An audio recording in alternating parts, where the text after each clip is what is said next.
Welcome to whistle.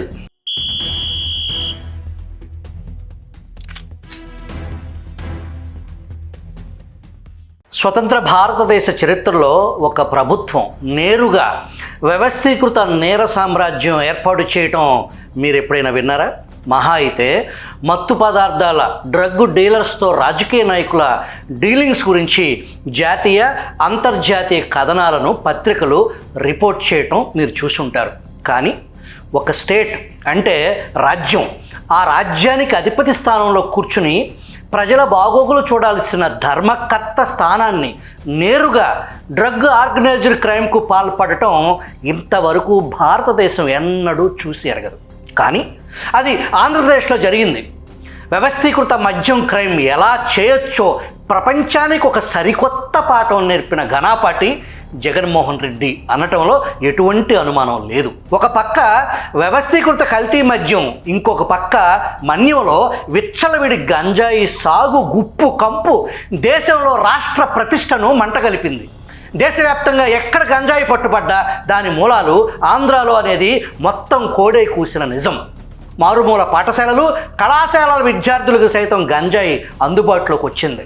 ఒక రకంగా చెప్పాలంటే ఆంధ్రప్రదేశ్ను గంజాయికి రాజధాని చేసిన మాట నిజం. రాష్ట్రం ఆర్థికంగా 25 ఏళ్ళు వెనక్కి వెళ్ళటం అలా ఉంచితే, గంజాయి మత్తుకు అలవాటు పడ్డ ఒక తరం భవిష్యత్తుని కాలరాసింది నాటి జగన్ పాలన. జగన్మోహన్ రెడ్డి తండ్రి సమానుడిగా భావించే కేసీఆర్ తన ఏలుబడిలో జగన్ సీఎంగా ఉండగా తెలంగాణ బోర్డర్లో గంజాయి పట్టుకోవటం కోసం ప్రత్యేక తనిఖీలు చేయించేవారంటే పరిస్థితి ఎంత విషమంగా ఉండేదో అర్థం చేసుకోండి. ప్రపంచ డ్రగ్ డాన్, కింగ్ ఆఫ్ కొకైన్గా పిలువబడిన వాళ్ళలో పాబ్లో ఎమిలియో ఎస్కోబార్, ఇతని ఆస్తి $80 బిలియన్, మన డబ్బుల్లో సుమారు 7 లక్షల కోట్లు. ఈ దేశ కాలకోట రాజకీయ ఎస్కోబార్లు లక్షల కోట్లు క్లబ్స్ ఏనాడో దాటేశారు.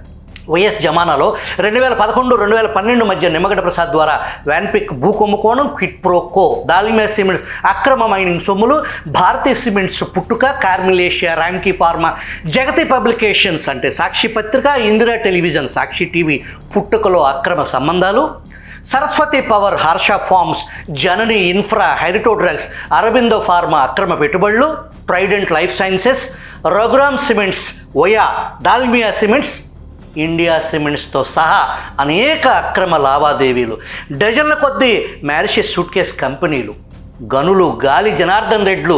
ఈ అక్రమ సొమ్ముల విలువ లెక్క కట్టాలంటే ఇక్కడ సమయం సరిపోదు. ఇప్పుడు లిక్కర్ కుంభకోణం గురించి చూద్దాం. ఈ లిక్కర్ కుంభకోణం బిగ్ బాస్ను తాకాలంటే సిట్ మనీ ట్రైల్ ఆధారాలు నిరూపించాల్సి ఉంటుంది. మనీ ట్రైల్ అంటే the sequence of financial transaction that can be traced back to a specific source. This word often used in investigation to uncover hidden illegal activities. It involves analyzing financial records and transactions to understand the flow of money and identify potential wrongdoing such as fraud, corruption or money laundering. రక్తపు కూడు ఫైనల్గా ఎవరికి చేరింది అని సాక్ష్యాధారాలతో నిర్ధారించడం. Money ట్రయల్లో చివరి లబ్ధిదారుడు జగన్ అని సిఐడి ఆధారాలు సేకరించగలిగితేనే జగన్ పేరు షార్ట్ షీట్లో ఉంటే ఉపయోగం. ఏ ఆధారం, ఏ ధారం లేకుండా జగన్ పేరు చేర్చినా ఎటువంటి ఉపయోగం లేదు. ఇక్కడ మనం అందరం గుర్తుపెట్టుకోవాల్సిన అంశం ఒకటి ఉంది.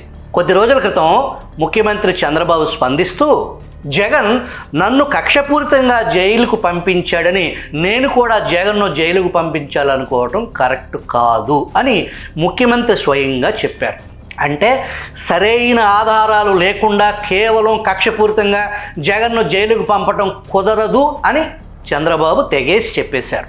మరి లిక్కర్ కేసులో మనీ ట్రయల్ జగన్ రెడ్డిని తాకిందా, తాకుతుందా అంటే కేసు ప్రస్తుతం ప్రాథమిక విచారణ దశలో ఉంది. ప్రత్యేక దర్యాప్తు బృందం 305 పేజీల ప్రిలిమినరీ షార్ట్ షీట్ను దాఖలు చేసింది. ఆ షార్ట్ షీట్లో విచారణ సందర్భంగా ఇప్పటి వరకు బయటపడిన సంగతులను షార్ట్ షీట్ రూపంలో కోర్టుకు సమర్పించారు. ఇంకా బోలెడు అసలు విషయాలు బయటపడాల్సి ఉంది. ఈలోపే ఆ షార్ట్ షీట్పై రాత్రికి రాత్రే పుట్టగొడుగుల్లాగా కొత్త కొత్త లాయర్లు పుట్టుకొచ్చారు. గత 2 రోజులుగా సోషల్ మీడియాలో పుట్టుకొచ్చిన లాయర్లు ఈ షార్ట్ షీట్పై పోస్ట్ మార్టం రిపోర్ట్లు తయారు చేశారు. జగన్ రెడ్డిని కాపాడే విధంగా ఈ షార్ట్ షీట్ ఉందని, జగన్ పేరు అందులో అసలు లేదని, మిథున్ రెడ్డిని కాపాడటానికే ఈ షార్ట్ షీట్ అని, అసలు ఇప్పుడు షార్ట్ షీట్ అత్యవసరంగా ఎందుకు వేయవలసి వచ్చిందని, లీగల్ టీంకు దర్యాప్తు అధికారులకు మధ్య పోడ్చలేని అగాధం అని, అంతిమంగా అడ్వకేట్ జనరల్ పనితీరుపై నీలి నీడలు అనేది ఈ అన్నిటి కథనాల సారాంశం.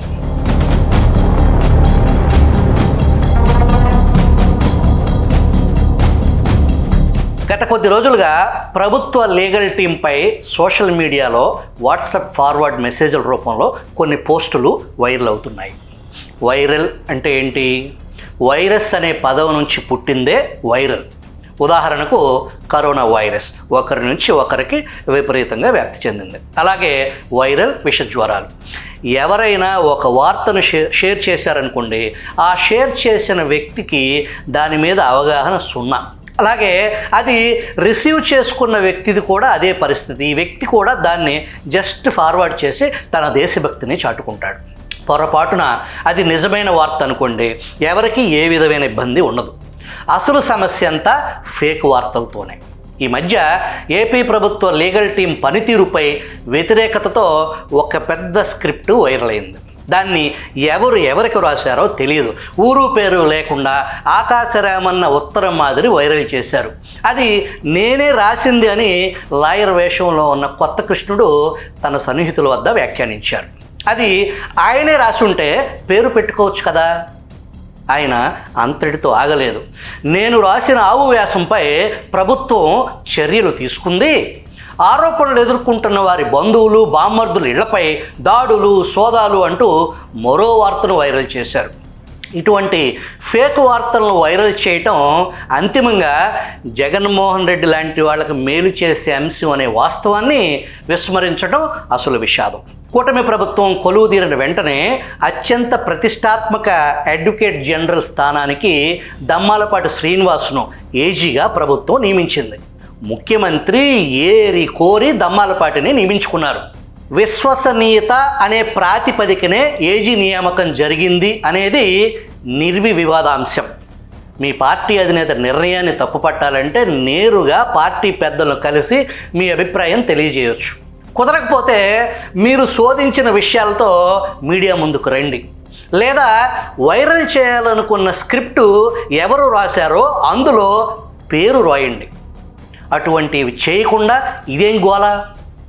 మీకు నచ్చని వ్యక్తులపై కాలకోట విషాన్ని చిమ్ముతూ వ్యక్తిత్వ హననానికి పాల్పడటం, అది కూడా దొంగచాటుగా ఆ పనికి పూనుకోవటాన్ని ఏమనాలి?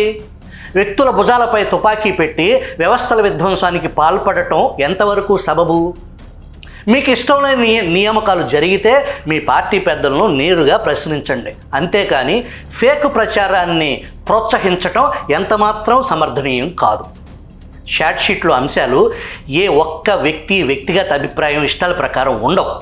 మద్యం కేసును విచారించి షార్ట్ షీట్ దాఖలు చేసేది ఒక SICI స్థాయిలో జరిగే పని కాదు. మొత్తం ప్రభుత్వ వ్యవస్థ, ప్రభుత్వ ప్రతిష్టలో అది భాగం. ప్రభుత్వ పెద్దలకు తెలియకుండా ఇటువంటి కీలక దర్యాప్తు కేసులో దర్యాప్తు తప్పుదో పట్టించడానికి తప్పుడు షార్ట్ షీట్ వేయటం ఒక్క వ్యక్తితో అయ్యే పని కాదు. ఇటువంటి కీలక సున్నిత అంశాలపై తప్పుడు కథనాలు ప్రచారం చేస్తే అధికారుల ఆత్మస్థైర్యం దెబ్బతినే ప్రమాదం ఉంటుంది. అలాగే ఇక్కడ ఇంకో విషయం చెప్పుకోవాలి. 5 ఏళ్ల జగన్ ఆటవిక పాలనలో తెలుగుదేశం నాయకులు కార్యకర్తల తరపున అలుపెరగని న్యాయ పోరాటం చేసిన senior advocate, TDP legal cell అధ్యక్షుడు, TDP politburo member, Telugu Desam party అధినేతకు వ్యక్తిగత న్యాయవాది పోసాని వెంకటేశ్వర్లపై కూడా ఇదే తరహా ఫేక్ వార్తలకు ప్రచారం కల్పించారు. 5 ఏళ్ల పాటు కారు చీకట్లో ఉన్న నాయకులకు, పార్టీ కార్యకర్తలకు అండగా నిలబడ్డ న్యాయవాది పోసాని వెంకటేశ్వర్లు. ఫీజు కింద నాయకుల నుంచి కానీ పార్టీ నుంచి కానీ పైసా తీసుకోకుండా పోరాటం చేసిన వ్యక్తికి మురికి పూయాలని దురుద్దేశాలు ఆపాదిస్తారా? నిప్పుకు చెదలు పడుతుందా? ప్రభుత్వ న్యాయ విభాగంలో పోసాని వెంకటేశ్వర్లకు ఎటువంటి పాత్ర లేకపోయినా కూడా పెద్దిరెడ్డి మిథున్ రెడ్డిని కోర్టులో హాజరుపరిచే సమయంలో ఏ చిన్న పొరపాటు జరగకూడదని హైకోర్టులో ఉన్న పోసాని వెంకటేశ్వర్ని విజయవాడ ఏసీబీ కోర్టులో ప్రభుత్వం మోహరించింది.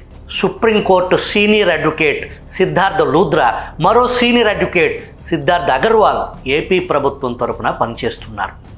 ఇక్కడ దమ్మాలపాటి, పోసాని మరొకరు వ్యక్తులుగా చేయగలిగింది ఏమీ లేదు, వ్యవస్థ చేయాలి.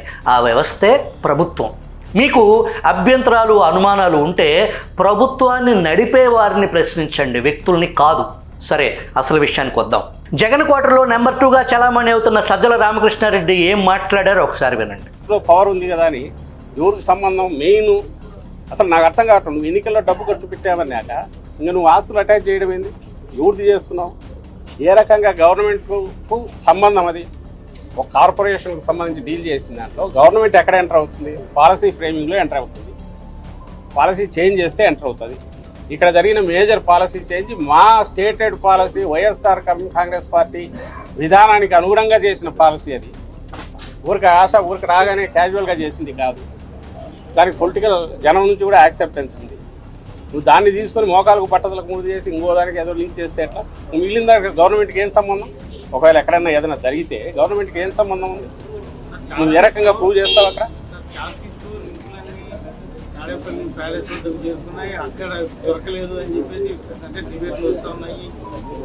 మళ్ళీ అదే అడుగుతున్నారు మీరు. కథ రాయడానికి ఆడేపల్లి ప్యాలెస్ అనొచ్చు, ఇంకోటి వాళ్ళకు ఏదైనా రాయొచ్చు.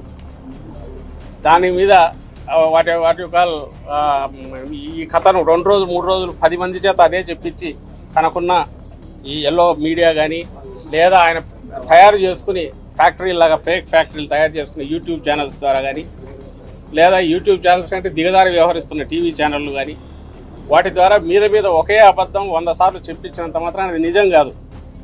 ఎన్ని నెలలు? నువ్వు 5 నెలలు అన్నారు. వాళ్ళే రాసుకున్న దాంట్లో సిట్టు పెట్టి 5 నెలలు అంటున్నారు. అంతకుముందు వచ్చినప్పటి నుంచో ఆగస్టులోనో ఎప్పుడో మొదలు పెట్టారు ఈ కేసు. దీన్ని ఇప్పటి వరకు ఒకటంటే ఒక ఆధారం. నువ్వేమిది అటాచ్ చేయడం మీది కూడా చేయొచ్చు రేపు.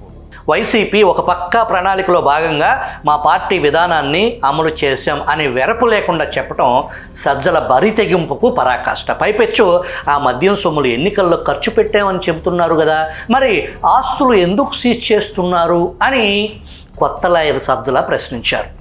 సజ్జల మాటల్లో ఆ సీజ్ చేసిన సొమ్ము కాయ కష్టం చేసి రాళ్లు కొట్టి డ్రైనేజీలు క్లీన్ చేస్తే వచ్చిన క్లీన్ మనీ అని, ఆ మనీని ఎలా సీజ్ చేస్తారు అని ఈనాడు పత్రిక మాజీ ఉద్యోగి సజ్జల చాలా అమాయకంగా ప్రశ్నిస్తున్నారు.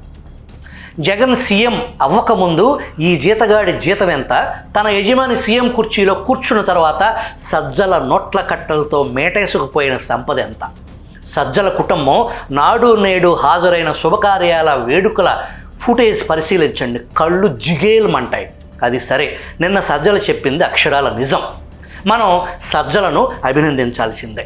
పేదల రక్తపు కూటి కోసం ఒక పద్ధతి, ఒక ప్రణాళిక ప్రకారం ఒక విజన్తో గులాబీ మొక్కకు అంటు కట్టినట్టు అబద్ధాలతో పద్ధతిగా అందమైన గోడ కట్టిన నకిలీ మద్యం కుంభకోణానికి బీజం అధికారంలోకి రాకముందే ఎలా పడిందో ఇప్పుడు పరిశీలిద్దాం.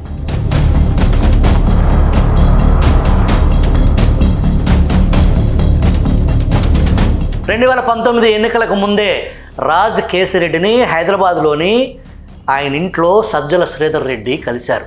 అప్పుడే ఏపీలో లిక్కర్ వ్యాపారం మార్కెట్ ఎంత, అందులో సొమ్ము చేసుకునే మార్గాలు ఏంటని రాజ్ కేసిరెడ్డిని అడిగినట్లు సజ్జల శ్రీధర్ రెడ్డి తెలియజేశారు.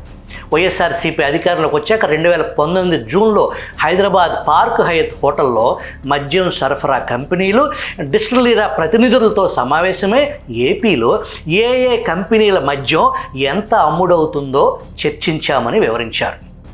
మద్యం వ్యాపారంతో ప్రభుత్వానికే కాక వైఎస్ఆర్సీపీకి పార్టీ ఫండ్గా లభించేలా చేసే మార్గాలపై చర్చించినట్లు సజ్జల శ్రీధర్ రెడ్డి వెల్లడించారని తెలిపింది. ఆ తర్వాత ఇంకొన్ని కుట్రపూరిత సమావేశాలన్నీ పూర్తయ్యాకే నూతన లిక్కర్ విధానం ప్రకటించారు. ఇదే కదా సజ్జల రామకృష్ణారెడ్డి వివరంగా చెప్పింది. ఆంధ్రప్రదేశ్లో మద్యం వ్యాపారం చేయాలనుకుంటే బిగ్ బాస్కి ముడుపులు ఇవ్వాల్సిందే. డిస్టిలరీలు, మద్యం సరఫరా కంపెనీలు, యజమానులు, ప్రతినిధులతో ముఖాముఖి సమావేశాలు నిర్వహించే బాధ్యతల్ని రాజ్ కేసిరెడ్డి, సజ్జల శ్రీధర్ రెడ్డికి బిగ్ బాస్ అప్పగించారు. జగన్ ప్రభుత్వంలో జరిగిన మద్యం కుంభకోణంలో తన పాత్ర విజిల్ బ్లోయర్ లాంటిదని విజయసాయిరెడ్డి సెలవిచ్చారు. షాయ్ అన్నది విజిల్ పాత్ర అయితే మరి మన పాత్ర ఏంటి? సాక్షి పత్రిక మాత్రం సాయిరెడ్డి అప్రూవర్గా మారిపోయారని వచ్చేసింది. గత జగన్మోహన్ రెడ్డి ప్రభుత్వం స్వయంగా నడిపిన నేర సామ్రాజ్యం, ఆర్గనైజ్డ్ క్రైమ్ జరిగిన విధానాన్ని వివరించాలంటే ఇక్కడ 1000 పేజీల పుస్తకం రాయాలి. జగన్ ఏలుబడిలో అధికారిక మద్యం అమ్మకాల విలువ 1,00,000 కోట్లకు పైమాట. దాదాపు 90,000 కోట్ల రూపాయలు అధికారికంగా ప్రజల నుంచి నాటి వైసీపీ ప్రభుత్వం రాబట్టింది. ఇది వినటానికి ఆశ్చర్యంగా ఉన్న ఇది పచ్చి నిజం. 100 రూపాయల మద్యం అమ్మితే అందులో 85 రూపాయలు ఎక్సైజ్ సుంకం, వ్యాట్ తదితర రూపంలో సర్కారుకు మిగులుతుంది. ఇది ఏపీబీసీఎల్ కమిషన్తో సహా అన్ని ఖర్చులు పోను ఆదాయం. మద్యంపై ఆదాయం అంటే ప్రజల రక్తమాంసాలతో వ్యాపారం చేయటమని జగన్ గతంలో ప్రతిపక్ష నేతగా చిలక పలుకులు పలికారు. తాను అధికారంలోకి వచ్చి మద్యం ఆదాయాన్ని తాకట్టు పెట్టి 1000 కోట్ల అప్పు కూడా తీసుకున్నారు. మద్యం సరఫరా కంపెనీలు 100 ఉండగా వాటిల్లో 16 కంపెనీలకు జగన్ ప్రభుత్వం 74% ఆర్డర్లు ఇచ్చింది. విజయసాయిరెడ్డి అల్లుడు రోహిత్ రెడ్డి డైరెక్టర్గా ఉన్న కంపెనీల్లో కాశీ చైనుల శ్రీనివాస్, ముప్పిడి అనురుద్ రెడ్డి డైరెక్టర్లుగా ఆదాన్ డిస్టిలరీస్ అనే కంపెనీ 2019 డిసెంబర్ 2న పుట్టుకొచ్చింది. నాటి వైసీపీ ప్రభుత్వం కొత్త మద్యం విధానం తీసుకొచ్చింది అక్టోబర్ 2న. ఆదాన్కు డిస్టిలరీస్ అస్సలు లేనే లేవు, అంటే మద్యం తయారీ లేదు. కానీ ఆ కంపెనీ నుంచి కేవలం 2 సంవత్సరాల్లో సుమారు 1,200 కోట్ల రూపాయల మద్యం కొనుగోలు చేశారు. నాటి జగన్ ప్రభుత్వానికి ఐటీ సలహాదారుగా పనిచేసిన జగన్, ఆయనకు అత్యంత సన్నిహితుడు కేసిరెడ్డి రాజశేఖర్ రెడ్డికి ఈ అనిరుద్ రెడ్డి తోడలుడు. నంద్యాలలో ఉన్న ఎస్పీవై ఆగ్రో ఇండస్ట్రీస్కు మొదటి 2 ఏళ్లలో 2,000 కోట్ల విలువైన మద్యం ఆర్డర్లు ఇచ్చారు. కొత్త మద్యం పాలసీ రాగానే ఎస్పీవై డిస్టిలరీని పెద్దిరెడ్డి రామచంద్రారెడ్డి కుమారుడు ఎంపీ పెద్దిరెడ్డి మిథున్ రెడ్డి వశం చేసుకున్నారు. హైదరాబాద్ సాగర్ సొసైటీలో ఒకే అడ్రస్ మీద ఎంఎస్ బయోటెక్, జేఆర్ అసోసియేట్ కంపెనీలకు బెవరేజెస్ కార్పొరేషన్ 2 ఏళ్లలో 1000 కోట్ల రూపాయల మద్యం ఆర్డర్లు ఇచ్చింది. తమిళనాడులోని ఎస్ఎస్జి షుగర్, ఎస్ఎస్జి డిస్టిలరీస్ కంపెనీలకు నాడు తిరుమల తిరుపతి దేవస్థానం సభ్యుడు, చెన్నై వ్యాపారవేత్త శేఖర్ రెడ్డికి సంబంధం ఉన్న కంపెనీకి 2,000 కోట్ల రూపాయల ఆర్డర్లు ఇచ్చారు. శేఖర్ రెడ్డిపై నాడు వంగలపూడి అనిత ఆరోపణలు చేస్తే అనితను బ్రోతల్ హౌస్ నడిపే మనిషి అంటూ వైసీపీ నేతలు దూషించారు. ఈ దూషణలను నాడు విజయసాయిరెడ్డి తన ట్విట్టర్ ఖాతాలో పోస్ట్ చేశారు. సిట్ విచారణకు పిలిస్తే ఇప్పుడు రావటం కుదరదని సాయిరెడ్డి బదులిచ్చారని వార్తలు వచ్చాయి. పాత అనుభవాలు, గొడ్డలి గుర్తులు తన మది నుంచి దూరం అవ్వక ఎక్కువ రోజులు విదేశాల్లోనే షాయన్న గడుపుతున్నారంట. సరే, ఆ విషయం అలా ఉంచితే, దేశమంతా దశాబ్దాలుగా చలామణిలో ఉన్న పేరుమోసిన బ్రాండ్లు తయారు చేసే కంపెనీలకు ఆంధ్రప్రదేశ్లో ఎంట్రీని నిషేధించారు ఆనాడు. ఎన్నికల హామీలో విడతల వారి మద్యపాన నిషేధం అని నమ్మబలికి ఆంధ్రాలో రాబోయే 10 నుంచి 15 సంవత్సరాల పాటు తాగుమతుల ద్వారా వచ్చే ఆదాయాన్ని ముందు చూపుతో అంచనా వేసి వారిని తాకట్టు పెట్టి 25,000 కోట్లు వివిధ బ్యాంకుల ద్వారా అప్పు చేశారు జగన్ సార్. ఆ అప్పు తీర్చే సమయానికి అది 50,000 కోట్లు దాటొచ్చు. మీరు మహిళ అయినా పురుషుడైనా మందు తాగే అలవాటు ఉన్నా మీకు లేకపోయినా ఆంధ్రాలో పుట్టినందుకు జగన్ చేసిన పాపపు అప్పు మీరు తీర్చాల్సిందే. జగన్ పాపాల నుంచి జనం తప్పించుకోవటానికి అవకాశమే లేదు. స్వయంగా వ్యవస్థీకృత నేర సామ్రాజ్య సృష్టికర్త, master mind, criminal brain Jaganmohan Reddy కనుసన్నల్లో లిక్కర్ దందా, మనీ ట్రయల్, గుట్ సిట్టు విప్పగలుగుతుందా లేదా వేచి చూద్దాం.